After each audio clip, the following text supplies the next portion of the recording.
All right, just to confirm for the listeners who I have on the phone here, it is the one and only Liondub. Is it you, sir? That's me, the one and only. The one and only. And I got to say, this man wasn't feeling too well, so thank you so much for taking the time, even though you're under the weather. It's all good. My pleasure. It's, always good to catch up. I appreciate it. That's awesome. Okay, so I want to ask you a few fun questions, get to know you a little, and then we'll dive into some industry ones. That's okay? Yeah, sounds perfect. Awesome. All right. Can you tell me what the first album you ever purchased with your own money was?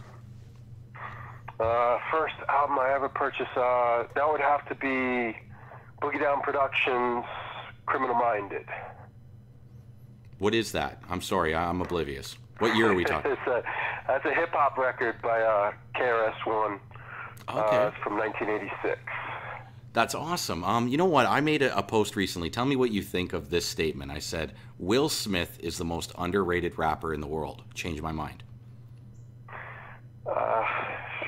I don't know. I never really, I mean, he's kind of like this kitschy rap artist who popped mainstream because of the Fresh Prince of Bel-Air. I was never really into him. I don't think many people here in New York really cared for him much either, to be fair, but, to each his own. To each his own. But let me ask you this. Did you know that his first record deal was signed by Paul Oakenfold?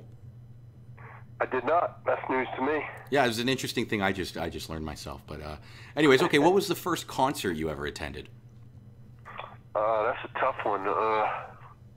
By concert, you mean like large concert? Do you mean just a small venue concert? What was your first experience with live music? First experience with live music for me was probably around 1983 when my brother took me to see The Who at Giant Stadium in New Jersey. And then shortly after that, it went to things like Charge GBH, the Bad Brains, the Beastie Boys, which at that point was Cookie Puss, all in the Lower East Side of Manhattan during kind of the original punk and New York City hardcore era. Well, I didn't realize you had such an eclectic musical background. So far, we've dove into hip-hop. I mean, my brother was into music, it really helped me, guided me. My mother as well, but my brother was in bands and, played guitar and was really, he worked at a record shop that I used to go to when I was a little kid, like really little, 10, 11 years old. So I had quite the upbringing, My mother listened from everything from Bob Marley, Marvin Gaye, to the Beatles, John Lennon, Simon and Garfunkel, and my brother listened to literally everything from reggae dancehall all the way to rock and roll, punk, hardcore, hip-hop, disco, funk, soul, a little bit of everything. So I really was brought up with a very eclectic musical background. Interesting. So then, was it your brother then that introduced you to jungle drum and bass music? My brother was the first person actually that introduced me to jungle drum and bass, and the first person that took me to a jungle drum and bass party, and that was 95, 96. He took me to a party called Concrete Jungle at a place called Wetlands, and then I also was taken to this place called The Egg.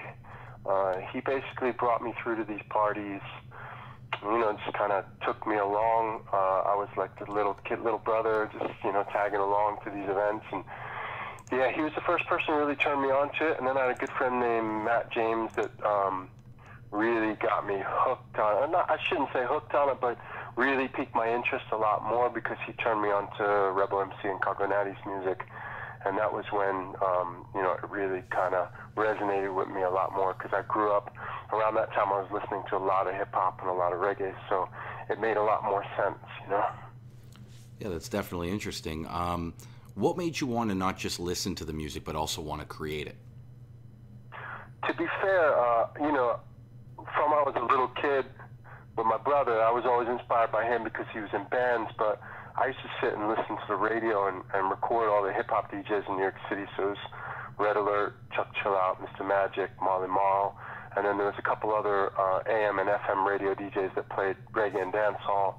One was David Levy, the other one was Gil Bailey. I used to listen to them back when I was, 9, 10 years old on a school bus going to school because I had Jamaican bus drivers.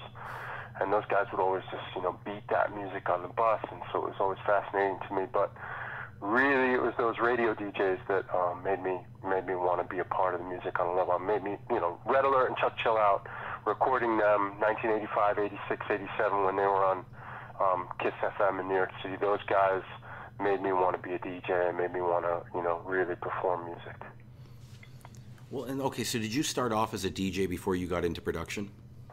I did, yeah. So I started DJing even as far back as 85, 86. My friend across the street, he had turntables, and, you know, I was into graffiti as well when I was a little kid, so the hip-hop movement really inspired me. So my first experience playing on decks was probably about 85, 86, where there's two decks and, you know, the Gemini mixer and, you know, the old school non-direct drive, the belt drive turntables, and that was probably 85, 86. But even before then, my mother had turntable in the house, and my brother had double cassette decks, and I used to record off of records and make mixes. That was, you know, 83, 84. So it goes all the way back to that.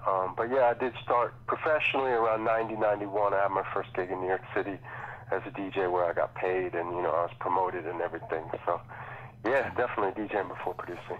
And then was there a point in your DJ career where you said, look, I got to do more than this, I got to also produce, or were you also always producing, just not putting out? Like, where did the production, I guess, come in? Now, to be fair, throughout that time when I was, you know, originally DJing, so, you know, the years around between 90 and 2000, I used to play music in bands. So I played drums, I played bass, I played percussion, even played keyboards a little bit. I was in a band where actually we would just do musical chairs and we'd go out performing. Everybody would play a different instrument. So I played music all the time, and we would record that every once in a while. We never really made albums or anything, but we used to jam all the time and play music. And some of my friends would sample some of the stuff that we were doing live in rehearsals, and some shows would get recorded and we would sample that and kind of chop that up. But it wasn't until 99, 2000 where I actually moved out of New York City and moved out west. And there was the first time in my life where I had an apartment with space, so I had an extra bedroom, so I set up my turntables in there, and then I got a board, and I got an MPC, and I started to make beats. That was probably around 99, 2000. Amazing. Excuse me. How would you say your tools have changed, like, over the years? Would you say you've gone from more hardware to less, more software, let's say, these days, or is your setup the same? I mean, the difference is it's astounding. You know, like I said, we were working on Tascam 4-track recorders when I first started touching turntables, and they were belt drives. You know, Vestax didn't exist, Pioneer didn't exist. It was all Gemini, and, you know, we had Uris and Bozaks. If you went to the clubs, it was a totally different world then. So, like, technically, as far as DJ equipment, it's a whole other world. You know, now I'm using Serato DJ. I'm on CDJs and, you know, Nexus setup, which is all, you know, HID mode, and it's all connected, and everything is, you know, access control. It's just a totally different world. The technology is incredibly advanced, and really I love it. As far as production is concerned, it's the same thing. You know, when I was first working in bands, working at sound companies, everything was analog. We had amps, we had boards, you know, we had tape machines. When I first went to Jamaica, I was recording on 2-inch tape machines, 24 tracks. You know, mastering down to half-inch Otari machines. Even back in the hardcore days, it's the same exact thing. We were doing 4-track recordings and recording onto quarter-inch tape machine, reel-to-reel tapes. Now everything I do, for the most part, everything I do is software. It's in the box, with the exception of a few choice hardware pieces that, you know, for instance, amazing mic pre's and instrument preamplifiers, a couple of really good compressors. You know, I still have a Space Echo in my studio. I've got a couple synths. You know, I've got a Juno 106, a Juno 160. I've got a Moog. So a few things like that, definitely outside the box. But for the most part, everything's in the box now, yeah. Well, it's interesting. Even you threw the name Vestax out, and when you said it, I remember my buddy getting so happy because he got his first Vestax, and when he explained to me what was special about it, it was chain instead of belt, and it had an ultra pitch, so he could go even faster. And yeah. Do you remember that? Do you remember when that just first came out, and it was like, oh, you can pitch it up even more now? I do. I remember it clearly. I remember we used to actually, when I was a little kid, we used to mess around with reel-to-reels. My uncle had a reel-to-reel machine that had a pitch device on there. We used to speed that up and slow it down and try to mix songs that way. It was crazy. But yeah, I remember when they came out, definitely. That's awesome. Let me ask you then, do you think that in order for a DJ to be successful in today's industry, they must also produce? My initial reaction is absolutely. The only, I think, exception would be is if you're incredibly talented, you know, like a battle DJ, or, one of these Red Bull freestyle champs. Those guys, I think they can make their whole career off of it. But really, the DJing industry is not an easy road for anybody. And, even if you're a top-tier DJ in a city like mine, the pay isn't fantastic, and your career can only last so long, in my opinion, without getting a big hit record or at least having some really good underground anthems. It's really hard to, I think, make a living and to really excel. Even just as an artist, to keep moving forward and really advance, it's really difficult if you're just DJ. I agree with you. How about vice versa? How do you think that a producer must also be a DJ to be successful? I don't actually think that at all. I think that, there's plenty of producers, that never DJ'd. And to be fair, I don't want to come off as too negative or anything, but there's way too many producers over the years that had incredible commercial success. And then because of technology, were able to DJ really easily and took it upon themselves to come out and get on the circuit. And to be fair, it was a joke. A lot of them came out train wrecking. People still loved them more than the seasoned vets that would open or close for them. A lot of them would come out and have other people select for them or mix for them or fix their mixes in the middle of it. There's the pictures of, different celebrity DJs over the years coming and people hiding under the table mix. I just think it was kind of a joke. I think, some of these producers, they really took away from the art and the craft of DJing when they decided to kind of start DJing. And I don't think it's necessary. A producer can make, an incredible living and make really incredible impact culturally and musically without having to DJ, whereas DJs, on the other hand, I think it's critically important for them to take on the production game as seriously as they possibly can in order to advance. I agree with you wholeheartedly. And one thing I often say when I ask this question is that there's room for tandems. And I'll throw Pendulum out there as an example where you have great producers who team up with somebody like El Hornet so that together as a group they can be Pendulum and be something. So I think that somewhat falls in your category, though, of fake, in that, if you can't be a DJ, don't be a DJ. Don't hire somebody to ghost DJ for you. Yeah. I think, it's also a bigger problem nowadays because the technology, we had to buy records. We had to carry those records. We had to go to the shops and spend our money. We had to understand how to beat match without any sort of visual cues and no sync button. We didn't have cue points. We didn't have any of these things that people have now. We didn't have record pools. We didn't have top 40 charts that you can just go online and download everything that's popping right now in music. So the time is very different, especially because of the technology. So I think a lot of people have really taken advantage of that, and it's taken a piss, really, because it takes very little skill and it takes very little actual effort to really excel now at DJing, whereas in the past you have to sweat. You have to really put your time and energy into it if you wanted to be a good DJ. Now it's pretty simple to be a good DJ, and it's really simple to get music, and it's really simple to kind of sit on Spotify all day long and listen to the top I Love Drum and Bass playlist and just throw that into your computer or onto your USB stick and analyze in a record box, put the cue points on there, beat grid it, and you're good to go, and you sound just as good as somebody who's been playing for 15, 20 years. I think the big difference is, DJs who have 15, 20 years experience know how to rock a crowd and how to read a room a lot better. But even that, I think, can be learned quite easily these days because of the resources that people have. But yeah, listen, if you're inspired to go and DJ, it doesn't matter who you are or where you come from, I definitely would encourage you. But, have respect for the craft, put in your time and energy and effort, and learn how to beat match the real way instead of just, depending upon technology, because to me that's taking shorts, and that's not really the way that I think it should be done, personally. It's like riding a bike with training wheels. Come on. You're not riding a bike. In response to that, everybody had to learn how to ride a bike on training wheels at first. I don't necessarily see a problem with that. We used to have somebody that would, I used to have mentors or people over the years that understood the technology or understand the craft that would, show me step by step or, put me on before them so that they could be there and talk to me. Even DJs that I worked with as recently as 10, 12 years ago, I used to go out and play with them, and if they would see that the room was responding poorly or that I made a poor mix or decision technically, they would show me. They'd point it out to me and tell me. To me, that's like training wheels. So I think it's important, but at some point, yeah, you gotta take the training wheels off and you gotta ride yourself. You gotta learn how to do it the real way. But yeah, No, it is what it is. Technology is really amazing. Like I said, in terms of the advances, I'm super thankful for what's happened over the years. But it's also, kind of created a generation of people who don't really have a lot of respect for the history of the culture, so to speak. Well, and you know what? It begs the question. I know it's kind of hard to quantify these things, but let me ask you, what do you think is the difference between a good DJ and a great DJ?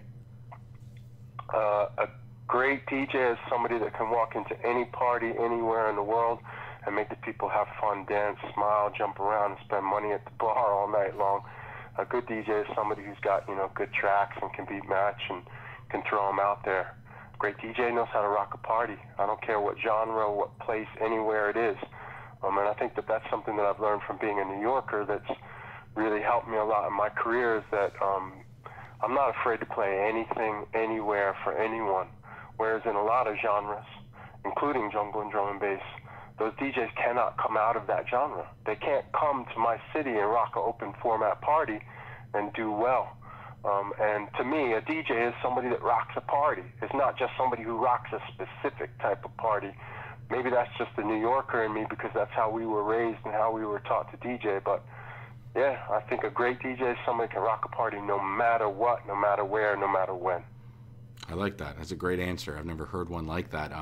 And as you were saying it, I'm thinking of like just an instigator, someone that can automatically. And you brought up something before about reading the vibe and having a sense of intuition and knowing what you're supposed to do. And most definitely. Yeah, and also, I think it has a lot to do about being selfless. You're not there to just play what you like. You're there to make the party rock. You're there to make people happy.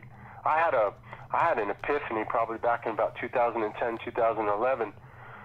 Where I was playing a club in Manhattan in a place called Kush, and these people just kept on requesting this particular set of songs, and I really didn't want to play it, but I had it, and I played it, and I'll never forget watching the entire room light up and start singing, and the party that was requesting it from me, because it was a party of about 20, 30 people, they just couldn't thank me enough, and the smiles, I'll never forget it. I'll never forget the sound of everybody singing when I played it, even though I didn't really like those songs. They were pop tunes at the time. I really was impressed by how connected the people were to me in that moment because I gave them what they want.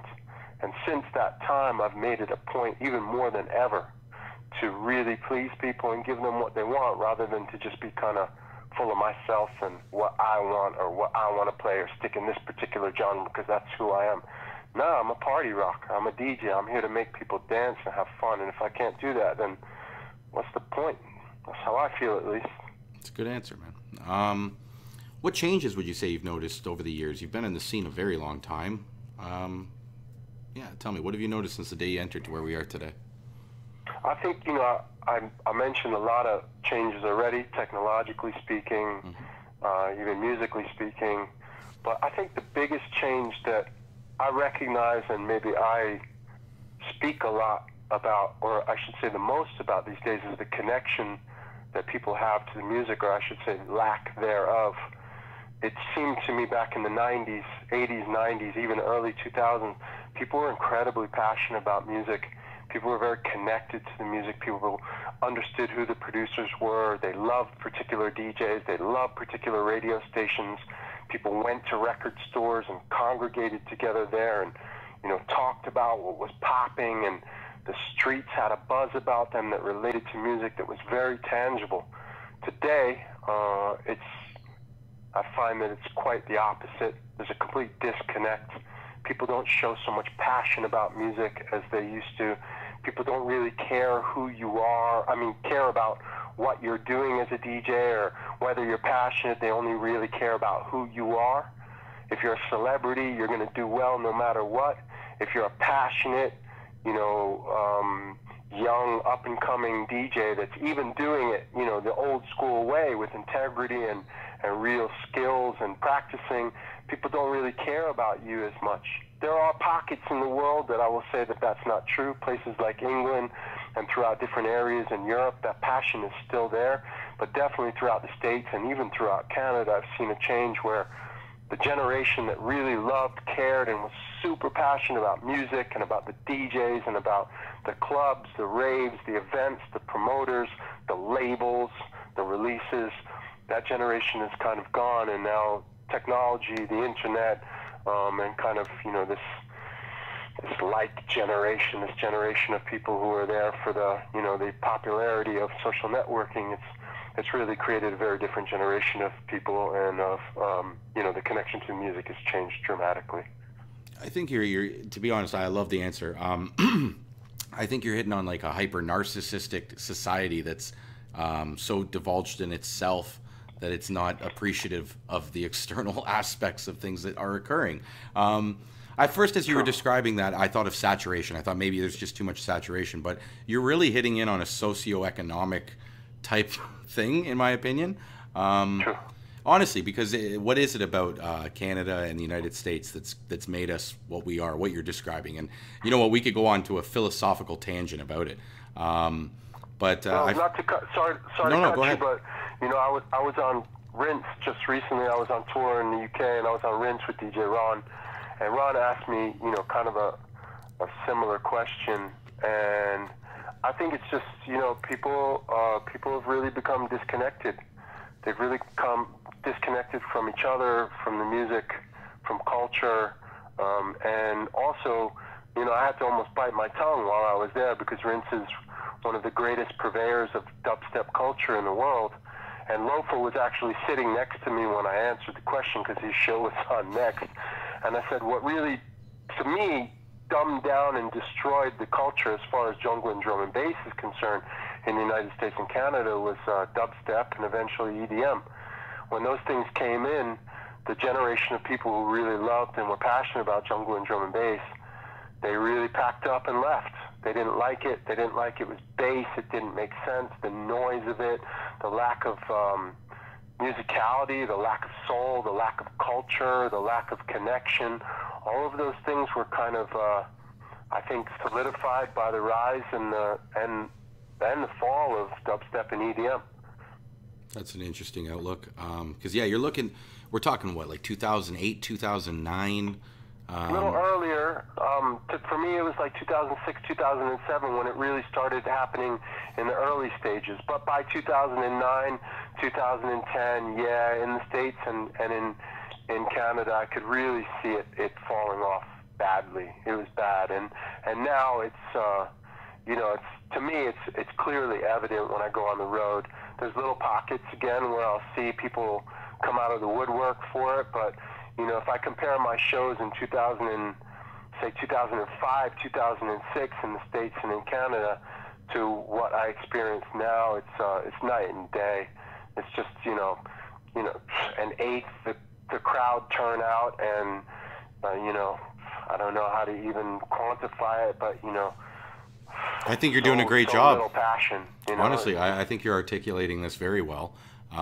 It's interesting because I've thought about these things, and you're actually giving it reason. I'm not saying that it's necessarily correct, but it's definitely a hypothesis, if you will. And it's observable. I understand exactly what you're talking about. I just didn't understand why. I thought maybe everybody just got a little older, had kids, and moved on. Well, that too. That's definitely a factor, but there is a direct correlation between the rise of first dubstep, which eventually led into, you know, Skrillex, Datsyk, Excision, Bass Nectar, Major Lazer, which eventually led from something that was always underground and very rudical and very, you know, even, I would say, urban to a large extent, to something that was just, you know, little kids going to festivals and these huge EDM raves and concert halls. And the big thing that also, where there's a marked difference that you can see on a physical level, is that it went from being, you know, these underground raves that might have some production, you know, some decent sound systems, some decent lighting, but it wasn't about that. It was about the music, and it was about the culture, and it was about the gathering of the people. And then when EDM really rose out of dubstep and became so popularly prominent that, you know, these EDM artists started, you know, Skrillex started actually charting on Billboard charts. What you would notice is that guys like Skrillex and Datsik and Excision and Bass Nectar, they brought these multi-million-dollar production rigs and teams with them to their events, so that it wasn't just about DJing. You know, no disrespect to any of those guys. I think they've made incredible strides, and I think they deserve all the success from the hard work that they've created. But a lot of them, from what I heard, weren't even DJing. You know, pre-records, you know, mega mixes, or even just Ableton sets that nobody could see because they couldn't get backstage anymore. And the production was something that just blew your mind when you saw, you know, the laser cannons and lighting and pyrotechnics and these big DJ booths that spin around the booth, not to mention all the antics of, you know, guys like Aoki and, you know, these guys who just jump around in the crowd and just make it a big, you know, kind of spectacle. That really took away from the love, the passion, and the respect for the music and the DJ itself, and made it more about the production. And I think that that definitely is something that jungle and drum and bass ravers just didn't ever really care about. And so when that came, those older guys that you mentioned that left, got married, had kids, they saw that and were like, all right, F this is my cue, I'm out of here, you know? Sure. No, sure. Very profound. Excuse me. And as you're talking about it, I'm a slave to what you're describing, because I love the theatrics. When I was just at a show, I was at the Rampage Festival, and one of the things that I praised was the theatrics. But I can totally empathize with what you're saying, because, yeah, you're right. There were points, for instance, the girl that was singing, one of the MCs, I'm like, she's not singing, she's lip syncing. But, yeah, you know, because you could tell, the only reason why I could tell was because when she actually would yell into the mic, like, okay, let's make some noise, it was totally different than when she would sing. And I'm like, the mic is lower. I mean, like, more power to them. It's like I said, you know, I have respect for anybody that's able to figure out the way to become more and more successful in any craft or in any business that what they do in what they do. But you know, you did ask me a question about how did it change or what's different, and to me, those were some of the factors. Look, if I could, you know, create a production platform for myself and the artists that I work with and artists on my label, you're damn straight I would do it, because I know that that's the road to success, and for people to really appreciate more of what we're doing musically. But there is a fine line where it just becomes sellout when you're not even performing, when everything is pre-recorded, everything is done for you by an engineer in a studio, tried and tested in all these different raves. You know, it's, I don't know, it's just, I'm a DJ, I love to DJ. I don't want to go up there and, you know, have something made for me just already just playing. To me, that'd just be boring, and it's antithetical. It's not why I started to DJ. It's not why I fell in love with DJing, with music culture. And, you know, that's the difference. But again, you know, to each their own, and more power to them. I think it's amazing that they figured it out, but I do think it alienated a lot of people, and it changed the scene a lot, because people weren't there for the music. People were there for the DJ and for the production, you know, the name of the DJ and the production. And that still stands today, because, like I said earlier, if I DJ with a big, huge celebrity, either before or after them, I could play one of the best sets of my life, open format, whatever it is, crush it, and nobody will care. And the celebrity will come on and play either a pre-record or just be really sloppy, clang, breeze, make every mistake that we as DJs cringe when we hear. And people are going crazy as if it's the greatest thing in the world. As soon as they're done, everybody leaves.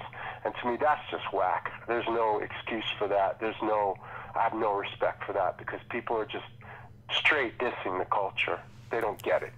No, and it reminds me of these infamous videos you see online where a DJ's mixing and then they pull back and you can see nothing's even plugged in.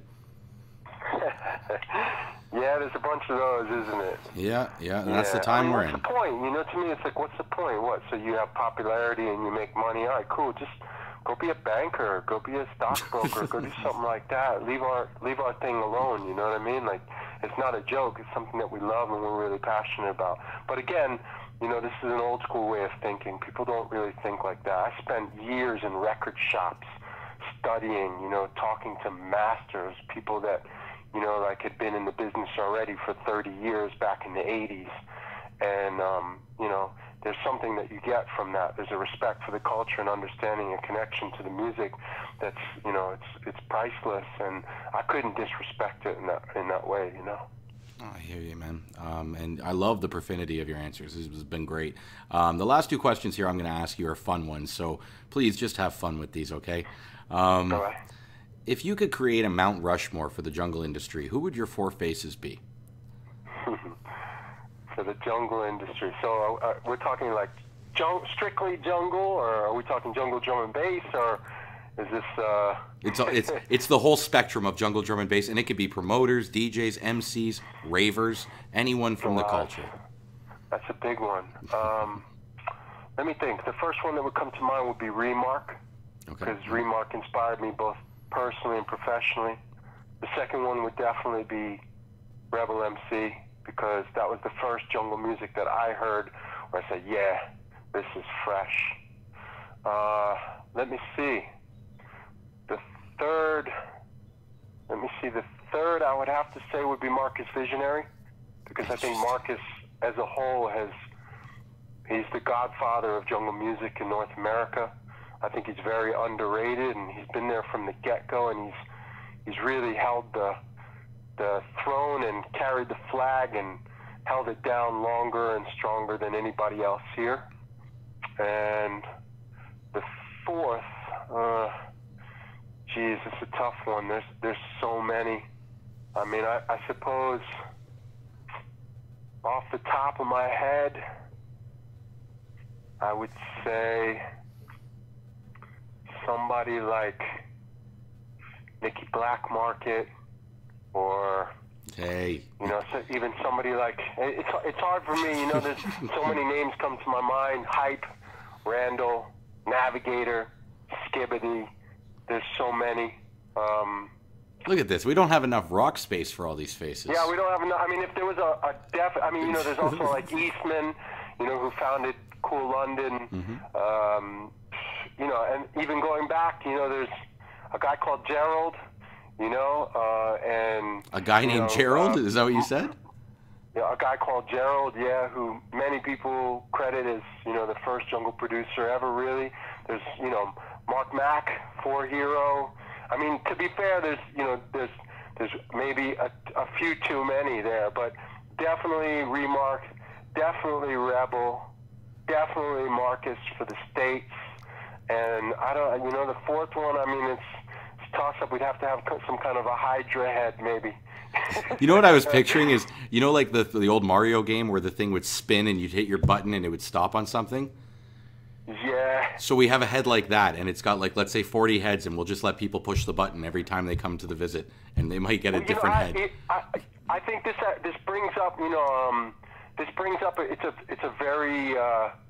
a very weighted question, because, you know, the Mount Rushmore is like these 4 pivotal, very fundamental and important presidents that shaped the country and the world, so to speak.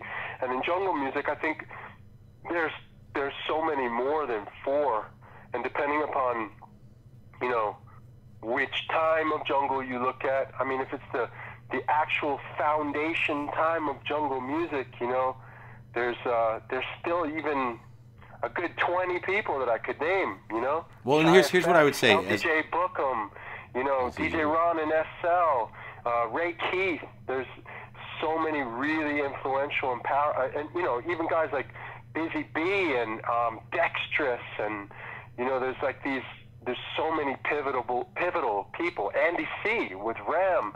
I mean, it just keeps on going on. But I suppose, you know, if I were to choose, like, I don't think I could answer that question with 4, man. I don't think it's possible. I could do it maybe personally for me. If I were to say the 4 personal ones, definitely Remark, definitely Congo Natty, definitely Marcus Visionary, and I would probably say Hype, because Hype really helped me in my life and in my career a lot, and brought me through, you know? Well, yeah, and you know what? I want to clarify something for some listeners, because I've had people mix this up in conversation with me, and that is that Rebel MC is Congo Natty. Congo Natty is not a group of people.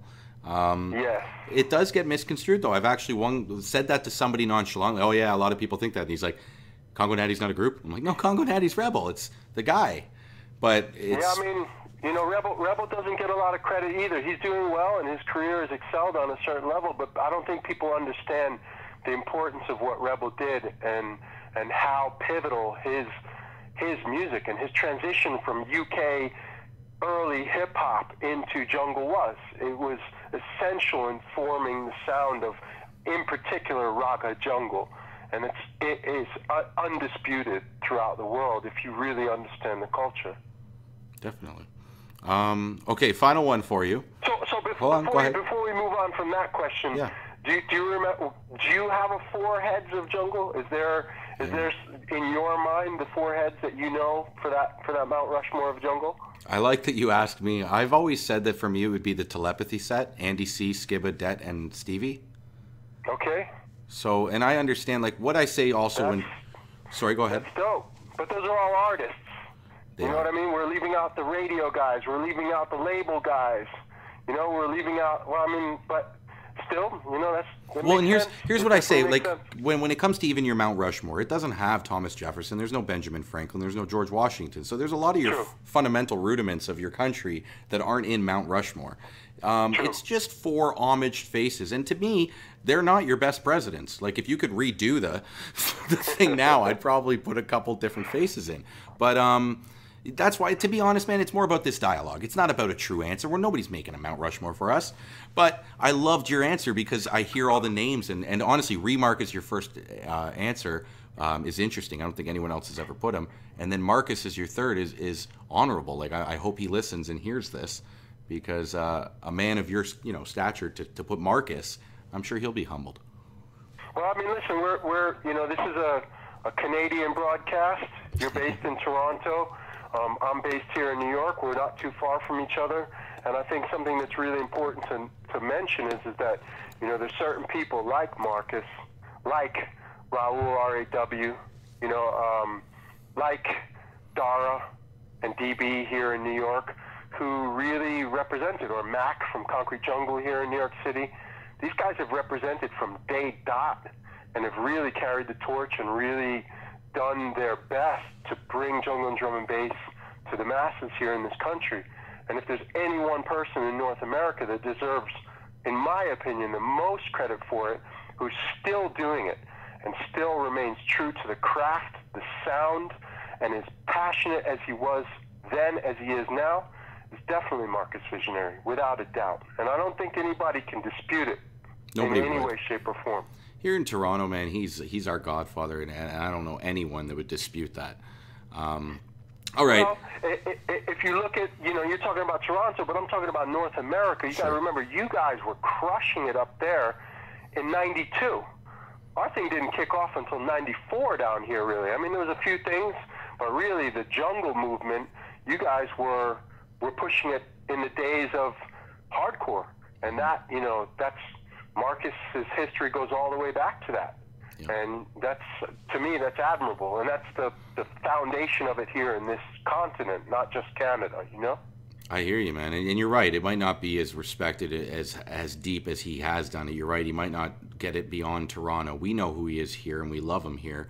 And you're right. The world does need to know that he's the one who brought the sound across. He's the one who began bringing the artists across.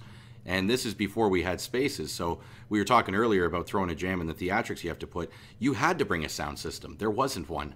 You had to bring your own lights. You had to bring your own lasers. You had to know what you were doing. And then the whistles and horns, I've even heard like the old tapes of the whistles and horns, those were usually brought by the promoters and handed out at the door. True. So there was a lot of this stuff that we call our culture today that was brought by people like Marcus. And to be honest, this last question is going to somewhat show how this culture has breathed itself across the world, because I'm going to ask you, if we were to create a vault and we were going to encapsulate 5 items in this vault that would encapsulate the rave culture, what 5 items would you put in that vault?